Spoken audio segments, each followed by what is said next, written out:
po ako ng trabaho ngayon. Nagkaroon kasi ng problema sa company. Hello po, magandang ganun ba, umaga no? po. Libre pong babasa yung salita po ng Panginoon. Mag-share lang po kami. Magandang umaga po, sir. Magandang umaga po tayo. Share lang ako ng Bible. Pero okay lang ba bago ako mag-share? Nasa tayo ng gabi. Kailangan po kayo. Oo, para bigay galang lang sa salita ng Diyos. Okay lang naman po yan. Okay?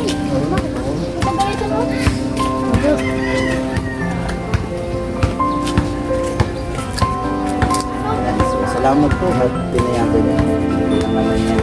So, alam ko naman naniniwala kayo sa Biblia. Mas kailangan niyo yung Diyos sa buhay niyo. Ngayon, kapag dumating ba yung kamatayan sa inyo, yung kaluluwa niyo ba, mapupunta, sure ba kayo na mapupunta sa langit tayo? Ikaw, kuya. Wala. Bakit hindi tayo sigurado dahil sa kasalanan na nagagawa natin? Sabi sa Romans chapter 3 verse number 10, sapagkat lahat tayo ay hindi perfecto, sapagkat tayo ay nagkakasala sa harapan ng Panginoon. 6.23, ang kabayaran nito ay kamatayan sa lugar po ng impyerno. Gusto niyo ba mapunta doon tayo? Ikaw, kuya. Siyempre, Wala na po taon na nais pumunta ron. So, kung gusto nyo pumunta sa langit, isa lang po yung daan na sinasabi po ng Biblia. 14.6 po nandyan, ang Panginoon Jesus. Higit pong kailangan ng Panginoon kaysa po sa tao. Higit sa lahat po yan. So ngayon, mananalangin lang po tayo, okay lang ba? Kung tatanungin nyo, sino yung tatanggapin po natin? Hindi po yung religion na hindi po. Ang tatanggapin po ninyo yung Panginoon po na nasa langit. Ayan, magpapray lang tayo, yuyo po at pipikit at susunod tayo sa panalangin. Dakilang Diyos na makapangyarihan sa lahat, maraming salamat po dahil naunawaan ko na ako po pala ay isang makasalanan at may kahihinatnan sa lugar ng kapahamakan. Ngunit salamat Panginoon sa inyo pong pagkamatay, pagkalibing, at pagkabuhay muli ay hinango at iniligtas niyo po ako sa lugar ng impyerno. Sa oras pong ito, Panginoong Jesus, tinatanggap po kita bilang aking Panginoon at tagapagligtas ng aking kaluluwa. Ang lahat ng ito ay aking dalangin sa pangalan ni Jesus. Sino po yung tinanggap niyo? 2 Corinthians 5:17. Dear child, Sabado ng umaga noon nang may napadaan sa aming mga grupo ng tao na may dalang Biblia sa kanilang mga kamay. Tila ba mga manghahayag na salita ng Diyos, at isa na ako sa mga ilan doon na nabahagian ng kaligtasan. Kaligtasan na nagmumula sa Panginoon. At ang araw na yun ay ang simula ng pagbabago ng buhay ko at ni Tatay.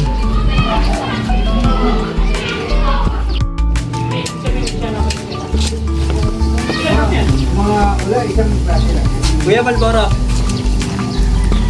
Dahil na rin sa pagtsatsaga at walang sawang pag-aanyaya sa amin ni Tatay, ay nagpatuloy kami sa paglilingkod at pagpapagamit sa gawain ng Diyos.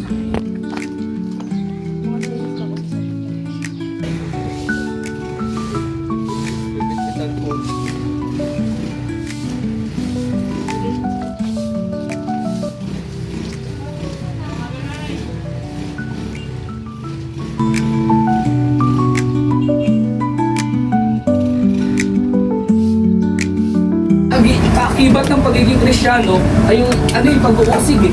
Di ba po? Oh, depende naman kasi yung pag-uusig eh. Merong pag-uusig na kung saan ginagawa mo yung tama, merong pag-uusig dahil iba yung nakikita sa'yo. Na Kristiyano ka, hindi Kristiyano yung nakikita sa'yo. Tama? Talagang uusigin ka nga naman. Pero iba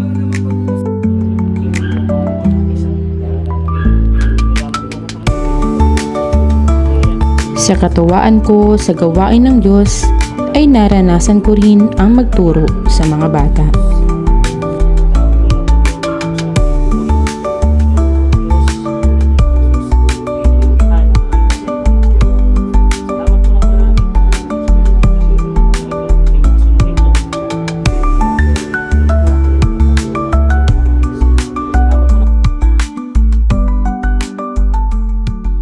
Subalit, sa mga oras na yun, ay hindi ko inaakalang susubukin ng Panginoon ang aking pananampalataya.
ma'am. Ate, pero mo short ka na naman. Ay, di ma'am. Kakabilang ko lang po yan. Kompleto po siya. Tingnan mo. Iba yung pera mo versus dun sa reading mo. Bakit naging short ng... Kulang to, 1,000. Ay, hindi ko po alam yan, ma'am. Tumayo ka nga. Tignan mo nga mga ano mo. Oh, anong tawag dyan? Ha? Ano to? Solomon, ano to? Ba't ka nakuha ng pera? Solomon, kailan mo ba ito ginagawa? Ha? Alam mo bang pwede ka matanggal sa ginagawa mo yan? Ma'am. Ha? Sino pa kasabat mo dyan? Si Kuya Norbert, ma'am. Kailan niyo pa ginagawa yan? Ngayon lang? Imposible ngayon lang. Sanay na sanay ka na?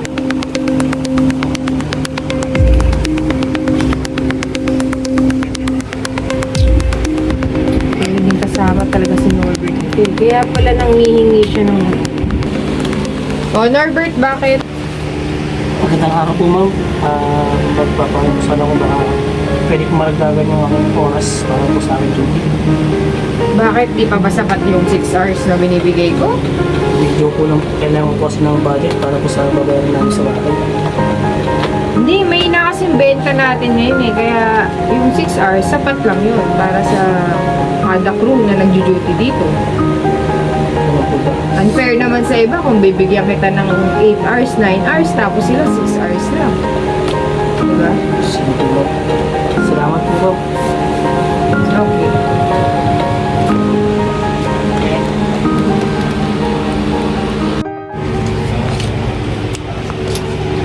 Kaya siguro po si Norbert nang hihingi ng oras. Kaso hindi ko pinagbigyan, kaya ginagawa nila to. Tatanggal mo na talaga tong dalawang to.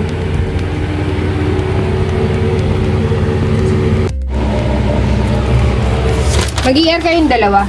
Diyan nyo isulat lahat ng mga ginawa nyo ngayon. Ano ba? Mag-i-air kayo, tigisa kayo. Para saan po ito, ma'am? Diyan nyo isulat kung ano yung ginawa nyo ngayon. Wala na pong kinalaman sa pinagsasabi ni Solomon sa inyo. Yan o.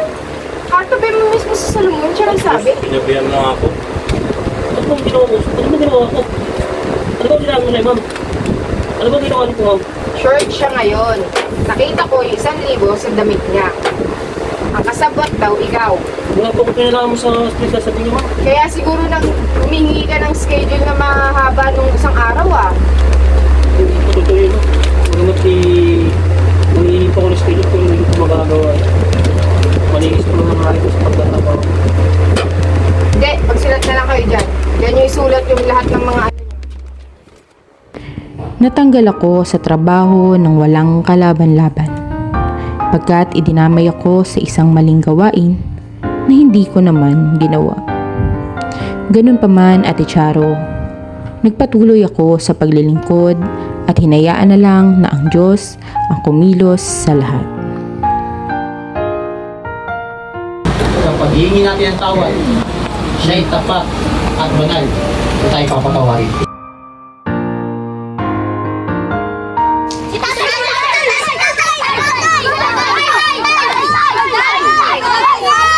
Si tatay mo! Sali! Anong nangyari kay tatay? Bakit? Uy, tay! Tay, anong nangyari sa'yo? Tay!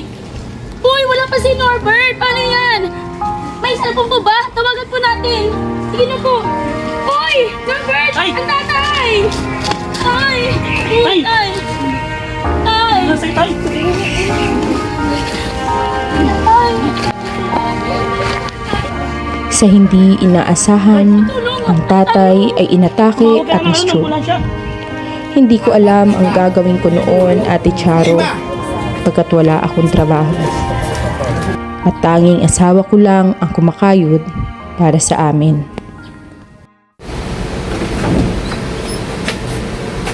Ay, ma'am, ganun pala. Pasensya ka lang. Hindi na ako nakapagluto.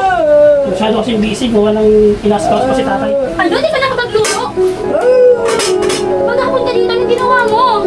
Tingnan mo ang bahay natin, ang galat-galat. Di naman ang linis? Ang dami ko kasing ginagawa ngayon eh. Kasi si tatay, Hihirang pa rin. Yan ang pagkato. Puro na lang nanay, nanay. pag-usapan na natin.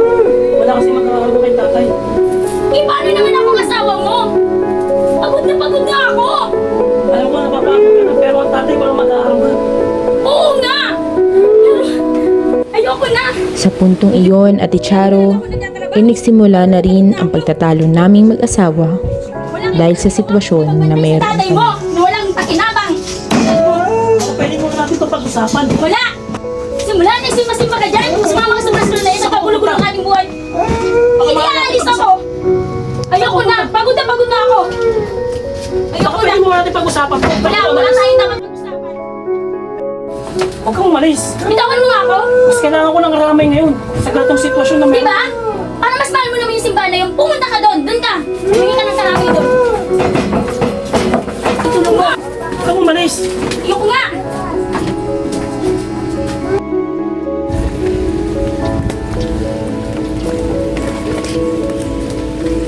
Huwag mo lang umalis.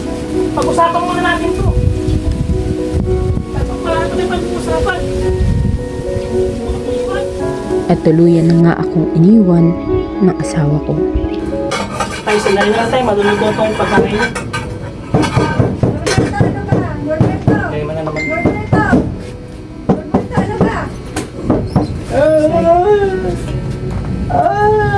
Ano ba, Norberto? 3 buwan na kayo hindi nagpagbigay sa bahay, ah. Anong gusto niyo? Papalayasin ko na kayo? Ang pasensya na po. Kahit tumanarang linggo, nagkaroon po kami ng problema.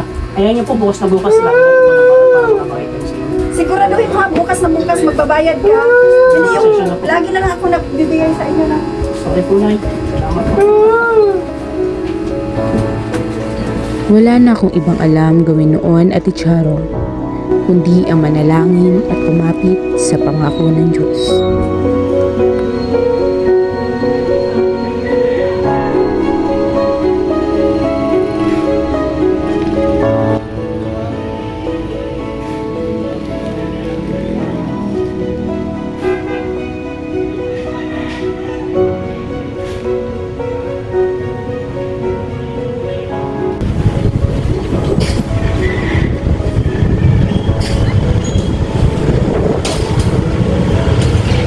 Nay! Magandang araw po! Meron pa akong ibebenta. Dumating sa punto na nagbenta ako ng kalakal, umaasang makakaipon ng pambayad ng aming upa kay Aling Jesusa.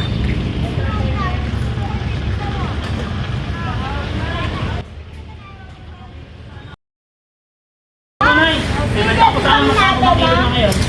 Konti lang naman. Kasi po,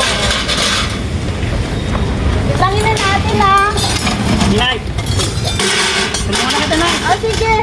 Nahirapan ako sa inyo eh. O, nakailang kilo ka? Kano yan, Nay? 10 kilo? Mga 7 kilo lang po eh. 7 kilo lang. Opo. 77 lang to. Ano yan? Okay sa'yo? Wala pong tawad dyan.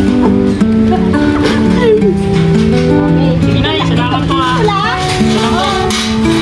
Babalik na lang po ito mamaya. Kaya bukas.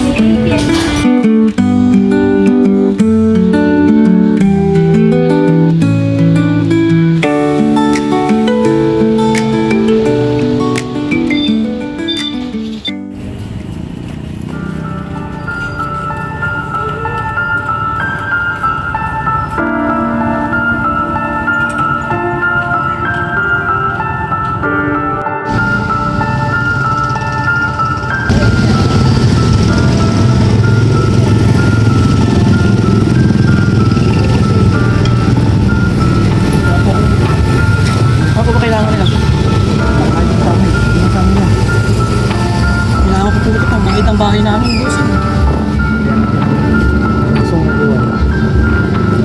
Para bibigay mo ba sa amin? Bibigyan ka namin. Kasi pang bahay namin ng bahay ito.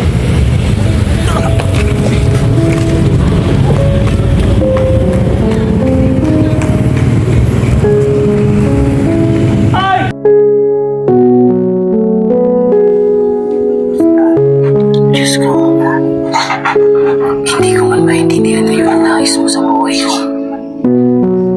Pero alam ko, ang plano ay hindi kailanman ikasasama ng iyong anak.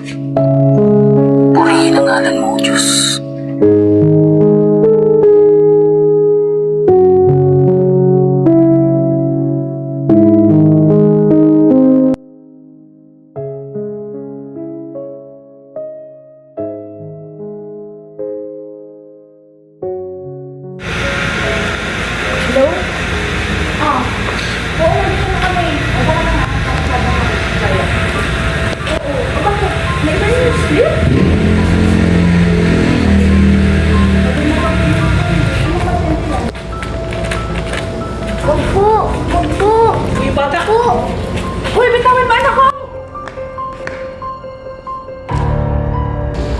naman anak eh. Sabi ko sa'yo, diba? Don't talk to strangers. Nakakot ako. Ano sa akin? Kuya? Naku, dugoan ka kuya. Wait lang. Wait lang. Sige, ito. Ayos mo to. Anak, bilis. Kuha ka na ano to. Dito ka na, dali.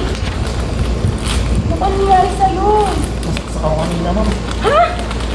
Wait lang. Sige. Kalma ka lang. Ayusin natin yun. Wait lang.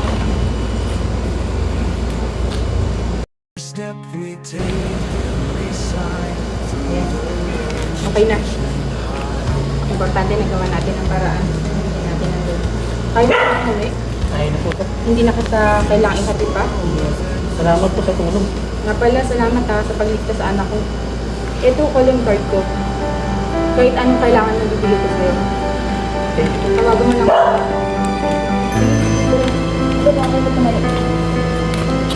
Sure ka, kaya mo.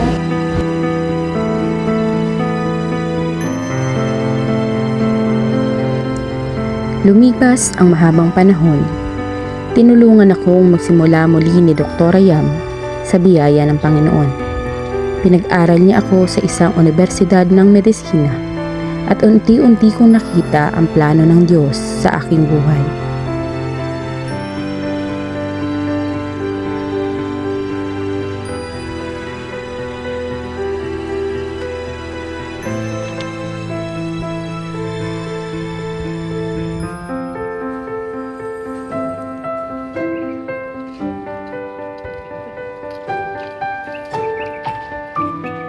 At ako na rin mismo ang ginamit ng Diyos upang gumaling si tatay.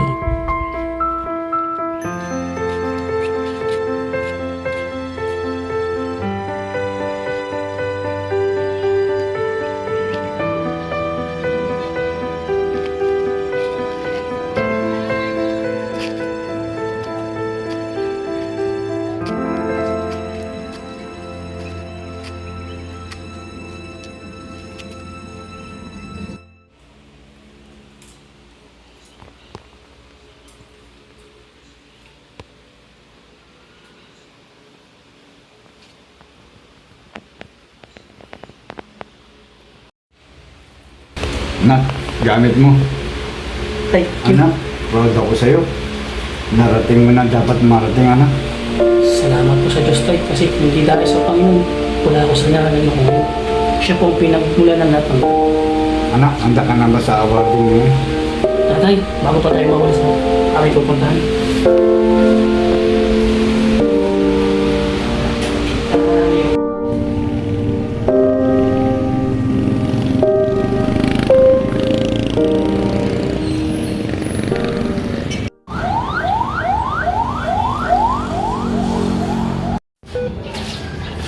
Ma'am, basta po kayo masyadong gagalaw po para hindi ko masakit yung mga Masakit po.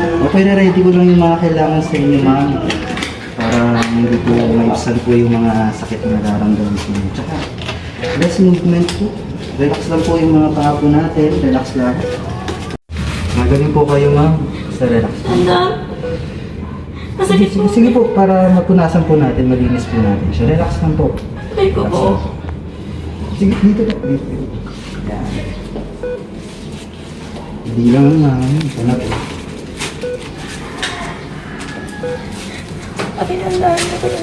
Masakit talaga siya, ma'am, pero relax lang po para ma-ibsan po yung mga sakit na nararamdaman po.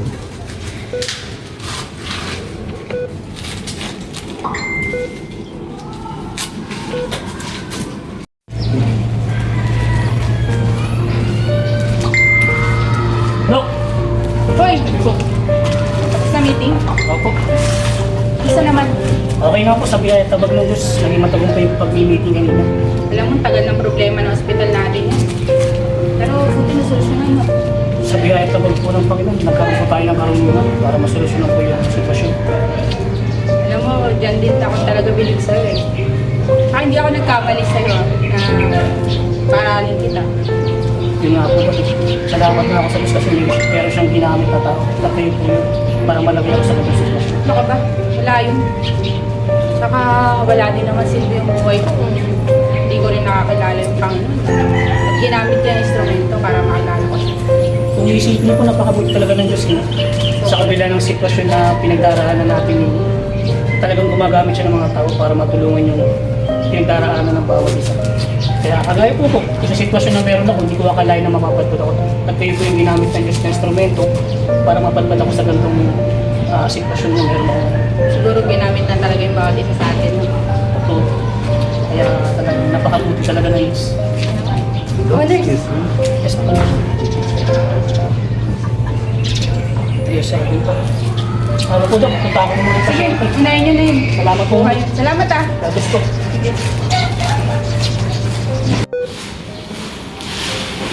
Ito dito siya. Check ko ba siya? Hindi ko. Baka naman yung video.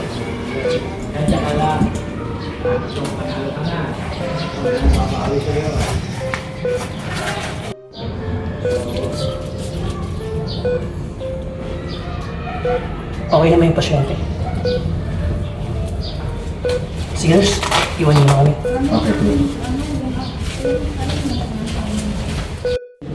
Nurse, sandali po. Pasingin na lang. Bukunin ko lang. Sige, okay.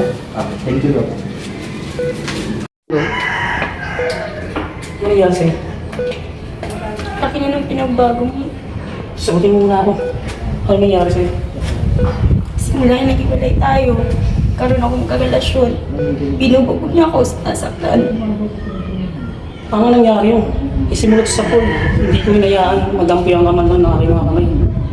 Yun na nga eh. Yun na nga yung pinagsisiyan ko eh. Dahil iniwan kita. Sa hirap ng buhay, pero ngayon mas doble pa yung nararamdaman ko. Okay na, okay. Huwag ka nang kumilos at baka kung mapaano ka pa. Pagpagaling ka.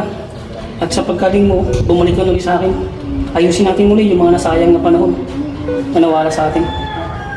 Nahiya ako sa'yo. Nahiya ako sa kabila ng lahat. Sa kabila ng iniwan kita. Pero ito ka pa rin. Tinanggap mo ako ulit. Maraming salamat.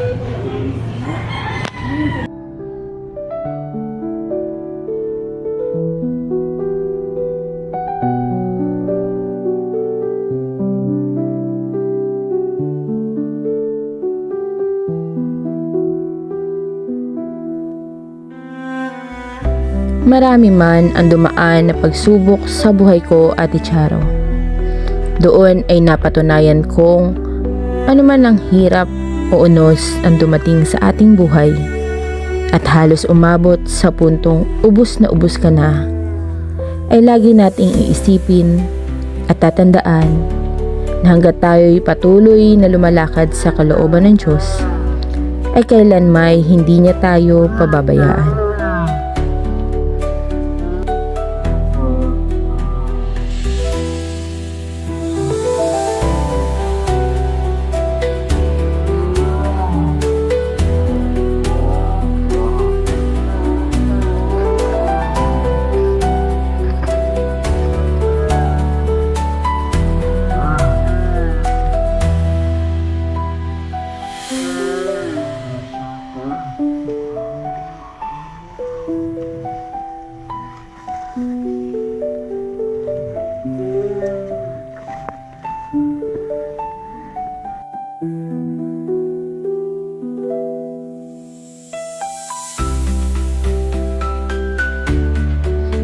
May mga pagkakataong hindi natin maintindihan sa umpisa ang plano ng Diyos.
Mula sa mga pagsubok na mararanasan natin hanggang sa mga taong hindi natin akalain na gagamitin ng Diyos upang maisakatuparan ang nais niya sa buhay natin.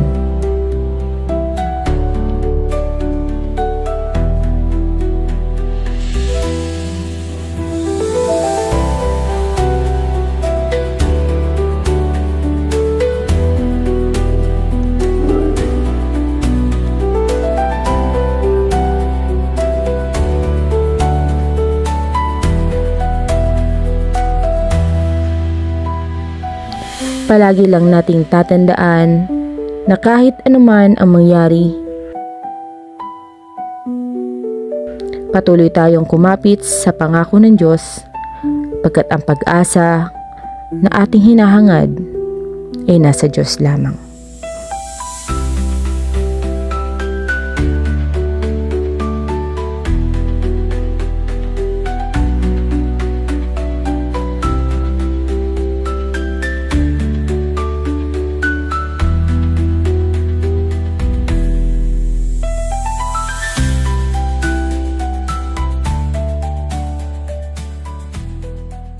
Ang Diyos kundi ano? Magpatuloy ka sapagkat siya ang pagtasa mo. Amen. Amen?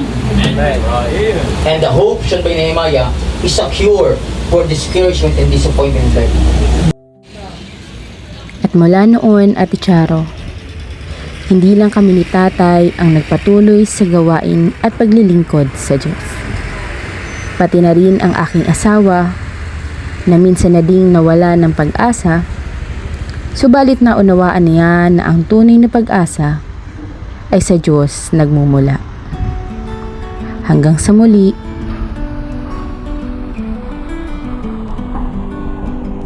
nagmamahal, Norbert.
Pambihira ba yung impyerno mo? Tatay! Tatay! Si Tatay kasi yung... Wala ba ka? Ano ba, Norberto? Tatlong na kayo na nagbibigay sa bahay. Ano bang gusto niyo? Papalayasin ko na kayo? Tay, pasensya na po. Kung nakarang linggo kasi nagkaroon kami ng mga bukas na bukas po, gagawa ko po ng paraan para Bukas na bukas mo. Babayaran mo ako ha. Siguraduhin mo bukas na bukas. Babayaran ko na. Yes po, mama. Solomon! Go. Solomon! Bakit ganito na yung pera dyan? Kanina okay pa yan eh. Ang laki ng short natin. Alam ko na kung sino kumuha niyan. Sino na naman? Siyempre, si Kuya Norbert. Paano mo na? Nakita mo? Nakita mo ba na siya kumuha? Kitang-kita ng dalawang mata ko. Saan? Doon. Paano mo? Sige nga, tawagin mo nga siya. Wait, naman!